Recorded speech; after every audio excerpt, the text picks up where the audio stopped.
Microwave அவன் இதில் principal and working பார்க்க போகிறோம். கேவிட்டி மேக்னட்ரான் அப்படிங்கிற ஒரு ஹை பவர்டு வேக்யூம் டியூப் தான் அதில் வந்து என்ன பண்ணுது அப்படின்னா electrical energy current into long range microwave ரேடியேஷனாக இந்த கேவிட்டி மேக்னட்ரான் மாற்றும். மைக்ரோவேவில் வந்துன்னா electric field of microwave radiations tends to rotate the dipole moment of water molecule into alignment with the field.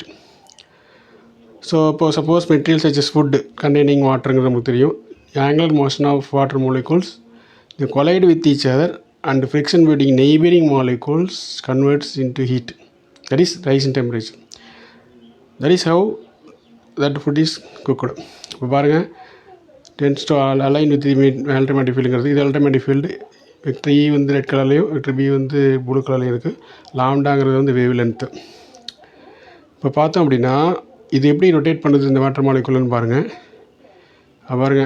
Back அந்த ஆட்டோமேட்டிக் வேவ் போகிறதையும் அந்த water molecule வந்து rotate ஆகிறதையும் பார்க்குறோம். So ஆட்டோமேட்டிக்கான collision and ஃப்ரிக்ஷனால் heat ஆகுது.